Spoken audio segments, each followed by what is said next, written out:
Hello students, I am Pooja, Assistant Professor from Indraprastha Law College, and today we will cover a couple of topics from sociology, and topics are meaning of social change, characteristics of social change, and factor of social change. So let's start with meaning of social change. A social change is a change of variation occurred in the pattern and nature of society and agencies.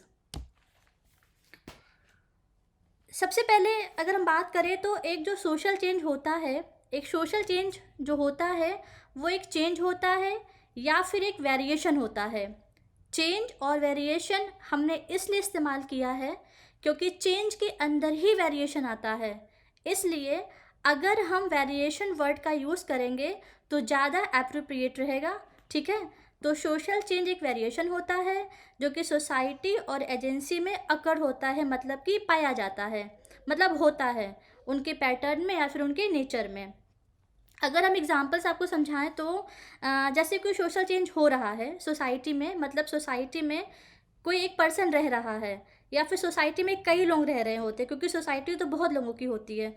तो अगर उसमें 2-3 person रह रहे हैं तो उसमें social change हो रहा है। ठीक है, social change by status, by place, कुछ भी हो सकता है। तो अगर उनके स्टेटस को हम लोग ध्यान में रखते हुए देखें तो सबसे पहले पैटर्न में हो रहा है, मतलब पहले वो लोग 100 रुपये कमाते थे, 100 रुपये के हिसाब से वो अपने लाइवलीहुड को बिताते थे। बट हुआ क्या, अचानक से उनका स्टेटस इंक्रीज़ हुआ, मतलब उनका जो स्टेटस था वो बाय मनी या जो भी सैलरी मिलती थी वो इंक्रीज़ हुई और उनका जो स्टेटस था वो बढ़ गया। तो वो जो पैटर्न होगा, मीन्स लिविंग ऑफ पैटर्न, जब वो 1000 रुपये कमाएंगे तो वे 1000 रुपये के हिसाब से अपनी लाइवलीहुड को जिएंगे, अपनी लाइफ को बिताएंगे, यानी कि अपनी लाइफ के पैटर्न को चेंज करेंगे। तो वो हमारा पैटर्न और नेचर आता है चेंज में, और इसी चेंज को हम सोशल चेंज कहते हैं। ठीक है, इसके साथ ये भी पता होना चाहिए कि जो चेंज होता है ये प्रकृति का नियम है ना, change is the law of life, और परिवर्तन जीवन का नियम है। तो जो चेंज होता है समाज और कुछ नहीं बल्कि सामाजिक संबंध है। ठीक है, जो कि कह सकते हैं हम कि सामाजिक जो परिवर्तन होता है सामाजिक संबंधों में एक परिवर्तन होता है। According to mister Jones, social change is a term used to describe variation or modification of any aspect of social processes, social pattern, social interactions और सोशल ऑर्गेनाइजेशन। जोन्स कहते हैं कि जो सामाजिक परिवर्तन होता है, तो जो सामाजिक परिवर्तन सामाजिक प्रक्रियाओं, सामाजिक ढंगों, सामाजिक पारस्परिक क्रियाओं या सामाजिक संगठन के किसी पहलू का बदलाव या सुधार को वर्णित करने के लिए एक शब्द है। According to Mr. Davis, by social change is mean only such alteration as occur in social organizations, that is the structure and function of society. Davis बताते हैं कि सामाजिक परिवर्तन ऐसे परिवर्तनों का अभिप्राय होता है या ऐसे परिवर्तनों का मतलब होता है जो सामाजिक संगठन में घटित होते हैं, है ना, और अर्थात समाज की संरचना और समाज के कार्य के बीच में जो परिवर्तन घटित होते हैं उसे इन्होंने सामाजिक परिवर्तन कहा है। Next is characteristics of social change. It is universal process, यानी क्या है, जो चेंज है, जो हमारा जो सामाजिक परिवर्तन, जैसे मैंने पहले बताया था ना कि एक यह है कि प्रकृति का नियम है। तो ये जो चेंज होता है, तो जो सामाजिक परिवर्तन क्या है, यूनिवर्सल प्रोसेस, यानी कि सार्वभौमिक प्रोसेस है। ये सिर्फ एक जगह पे नहीं होता है, एक पर्टिकुलर प्लेस पे नहीं होता, बल्कि ये किसी भी जगह पर पूरे यूनिवर्स में कहीं पे भी ये चेंजेस हो सकते हैं। Next is uncertainty. अनसर्टेनिटी का मतलब होता है कि कोई कुछ पता नहीं होता है, अनसर्टन सब कुछ होता है, कि हमें पहले से पता नहीं होता कि कोई चेंज, सोशल चेंज होना है या नहीं होना, इसके बारे में हम कुछ कह नहीं सकते हैं, या पहले कौन सा चेंज हुआ या बाद में कौन सा चेंज होगा, ये चीज़ें हम पहले से डिसाइड नहीं होती, पहले से हम बता नहीं सकते हैं। जैसे कि आज एग्जाम्पल के लिए अगर हम बताएं तो आज कोई पर्सन 100 रुपये कमा रहा है, तो कल वो 1000 रुपये कमाएगा या 2000 कमाएगा, तो इस बारे में हम कुछ भी कह नहीं सकते हैं। ठीक है, next is no forecasting.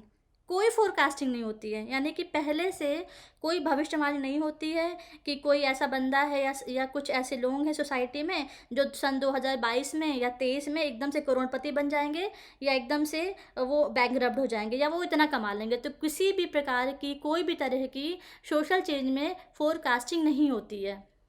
Next is it's social and natural. ठीक है, अब क्योंकि ये प्राकृतिक होता है, यह सामाजिक है, समाज में होता है, और प्राकृतिक होता है।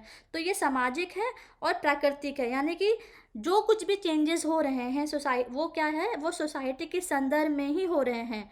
ठीक है, जो चेंजेस हो रहे हैं वो सोसाइटी के संदर्भ में ही कभी ना कभी वो चेंजेस होते रहते हैं। तो it's social and natural. Next is it has social acceptance, यानी कि कोई भी जो सोशल चेंज हो रहा है तो वो सोसाइटी क्या है, उसको एक्सेप्ट करती है ना। कोई भी सोशल चेंज हो रहा है तो सोसाइटी उसको एक्सेप्ट करती है, चाहे वो किसी भी रूप में हो। Next one is it's an adaptation process. जैसे अब इसको हम पहले से लिंक कर सकते हैं कि जैसे सोसाइटी उसको एक्सेप्ट करती, कोई भी चेंज हो रहा है समाज में, सोसाइटी में, तो सोसाइटी ने क्या किया, उसको एक्सेप्ट कर लिया। तो एक्सेप्ट करना या एडेप्टेशन करना दोनों ही एक बात ही होती है। मतलब क्या है कि कुल मिला के सोसाइटी इस चेंजेस को क्या करता है, सोसाइटी को इस चेंजेस को अपनाना ही पड़ता है। ठीक है, next is it's community change. यह क्या है, यह एक सामुदायिक परिवर्तन है। And last one is speed of social change is not uniform. ठीक है, मतलब ये होता है कि जो चेंज होता है, सामाजिक परिवर्तन का जो गति होती है वो क्या होती है, कभी भी एक समान नहीं होती है, एक जैसा एक तरह से परिवर्तन कभी भी नहीं होता है। Next is factor of social change, यानी कि सोशल चेंज के प्रभाव या कारक। पहला है साइकोलॉजिकल फैक्टर। अब ये साइकोलॉजिकल फैक्टर क्या होता है कि मतलब इसका है मनोवैज्ञानिक कारक। मतलब सामाजिक परिवर्तन क्या होता है कि कोई भी भौतिक तत्व तब तक सफल या उपयोगी नहीं होता है जब तक कि हमारा मन, हमारा दिमाग उसको स्वीकार ना कर लें। तो कहीं ना कहीं जो इन चीज़ों को, इन चेंजेस को स्वीकार करने की जो प्रक्रिया होती है वो एक मानसिक प्रक्रिया होती है, और इसलिए कहा जा सकता है कि सामाजिक परिवर्तन के लिए हमारे मस्तिष्क में परिवर्तन होना काफ़ी हद तक जिम्मेदार होता है।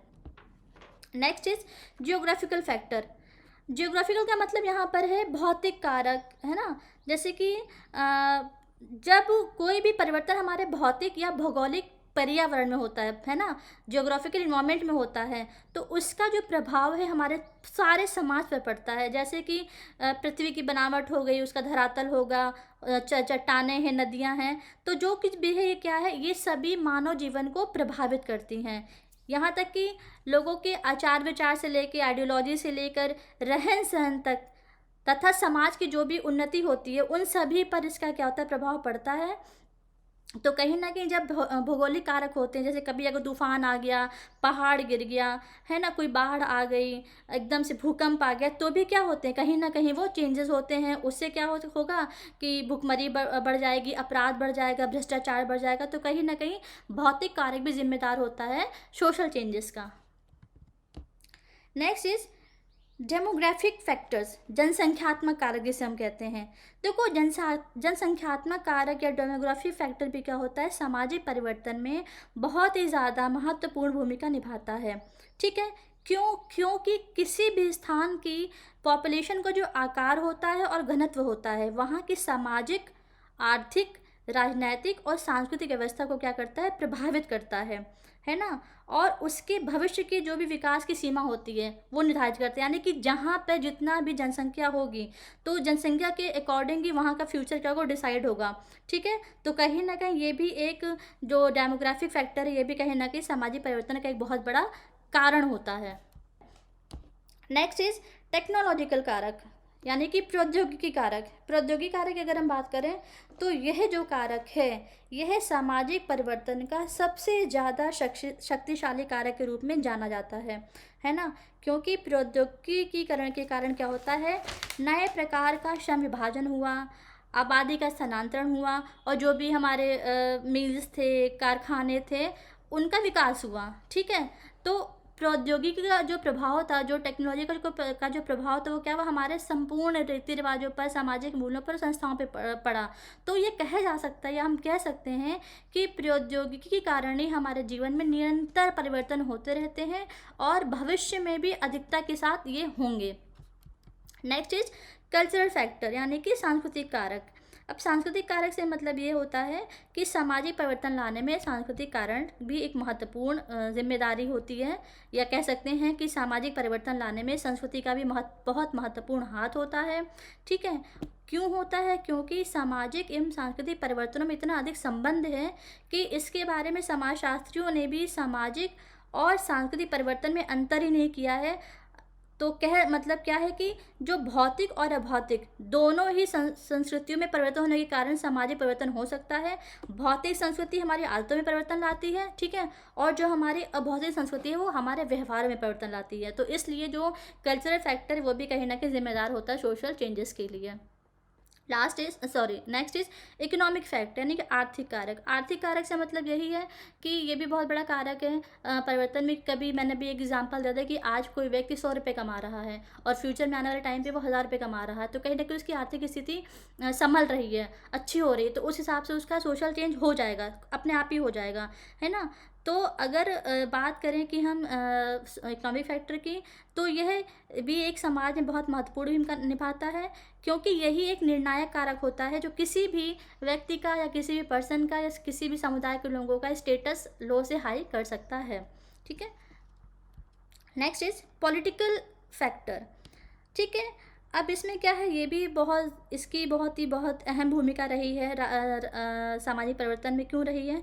क्योंकि जैसे कि अब हम ये डिसाइड नहीं कर पाते ना कि कौन सा इलेक्शन होगा कब, और इलेक्शन में कौन जीतेगा कौन नहीं जीतेगा। अगर जब नेता जीतता है तो वहाँ का पूरा एक एरिया का पूरे चेंजेस हो जाते हैं, वहाँ की सोसाइटी में चेंजेस हो जाते हैं, वहाँ की सड़कों में बदलाव आ जाता है, सड़कें बन जाती हैं। तो कहीं ना कहीं भी एक राजनीतिक कारक है। यानी क्या है कि अगर हम बात करें यूपी की, उत्तर प्रदेश की, तो उत्तर प्रदेश राज्य को 2 या 4 भागों में बांटने की मांग करना भाषा के आधार पर या सूबे के आधार पर, तो ये भी क्या है, ये भी एक पॉलिटिकल फैक्टर है ना। जैसे किसी ने कहा सिख राज्य बना दो, किसी ने कहा गोरखा राज्य बना दो, किसी ने कहा गुर्जरों की राज्य बना दो। तो कहीं ना क्या है, ये जो आंदोलन आते हैं वो भी कहीं ना कहीं पॉलिटिकल फैक्टर के अंतर्गत ही आते हैं, और इसके कारण क्या होता है, समाज में अत्यधिक परिवर्तन होता है, और किसी देश की राजनीतिक व्यवस्था अथवा इसमें एकाएक परिवर्तन उस देश के निवासियों के परस्पर संबंधों को प्रभावित करता है।